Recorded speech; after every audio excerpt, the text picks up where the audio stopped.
Yo, good morning. What's today, the 4th? Hope everyone's New Year's off to a great start.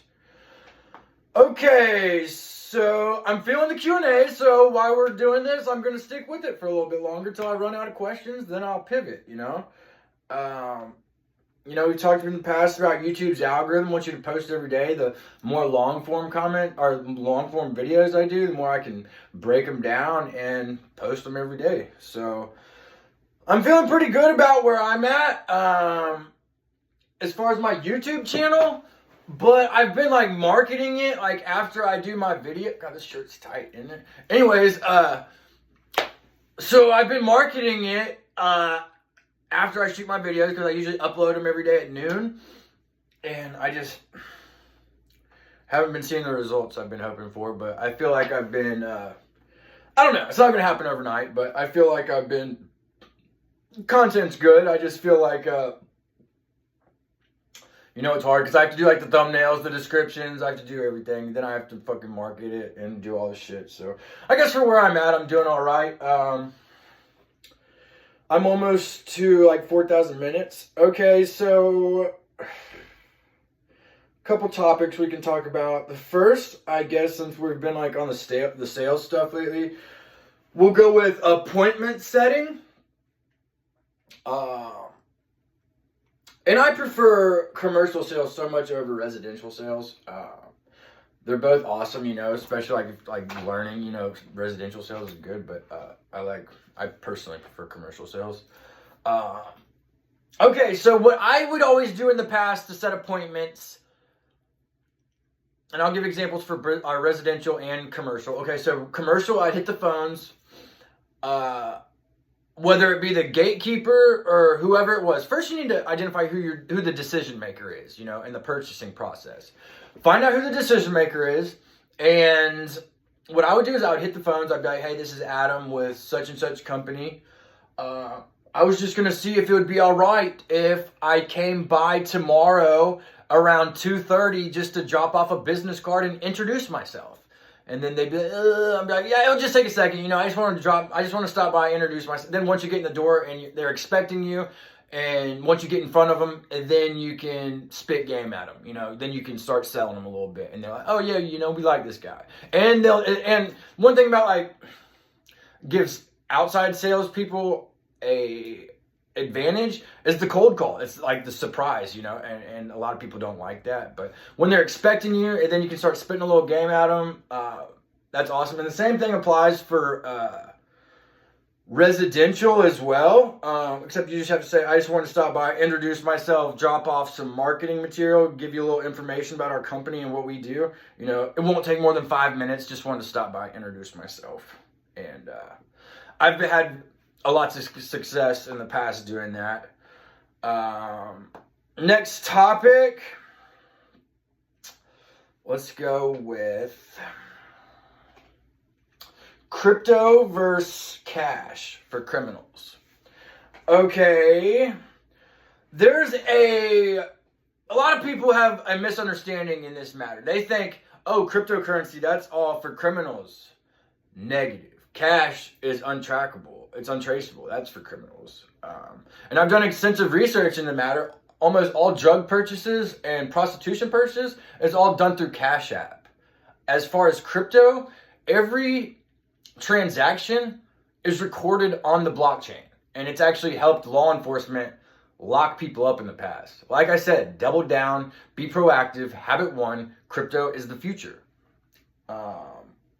But yeah, and the feds and stuff and law enforcement, y'all double down on Cash App because I've done extensive research into the matter, and I don't do drugs personally. I don't mess with prostitution personally, but I've done extensive research, and Cash App is where all drug transactions and shit take place. Okay, and next topic. Okay, I guess we'll get this one out of the way. What would be your first order of business as president? That's a hard question to answer, because I can't identify all the problems. But I know one thing I would definitely double down on would be to our country, I'm sure, is still in $1 trillion debt. And I would double down on making marijuana legal on a federal level.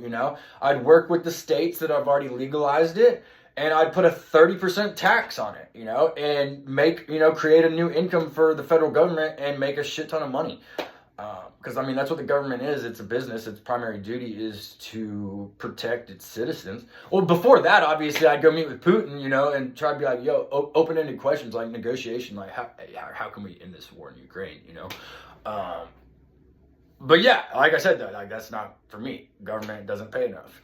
Well, I'm not going to say they don't pay enough, because I think that airplane they have is pretty badass. But I don't know. Government, I don't think that would be a good fit for me.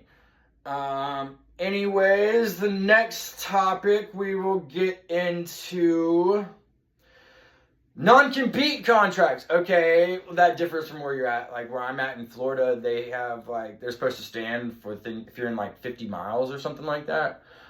Every time I've ever signed a non-compete contract, I bucked it. I was always like, make enemies, yeah. And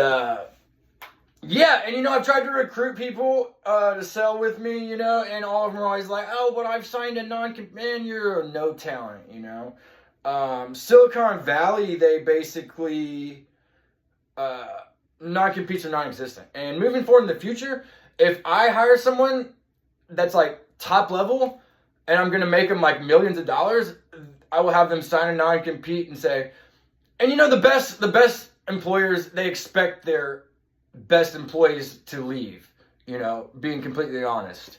But however, what I will plan, because I've always written my own non-competes and stuff, I've always done all my own contracts, all my own legal work. So I would say, I want to hire you, I'm going to make you so much money, man. But if you compete against me in this industry, in the contract, it's going to say you have to pay me $1.5 million to go compete against me. But, that'll be for putting you on so much game, I've never seen anyone else do that, but that's just my take on non-competes. Any other topics? Okay. International business. That's a shaky topic. I'm for it. I think a lot of business models, it's, how can you maximize profits? And that is to lower cost of manufacturing. I also believe in, keeping jobs in the United States and everything, but it depends on what industry you're in, completely honest with you. It's okay, so for example, I've written some books and I've looked into getting copies of books manufactured in China. Shout out Bosco. And okay, so for 50 or for 500 hardback books that are I don't know, this one right here.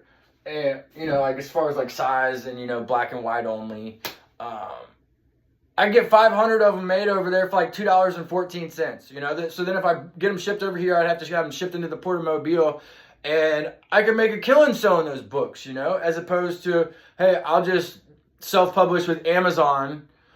They're already a $1 trillion freaking company, so it's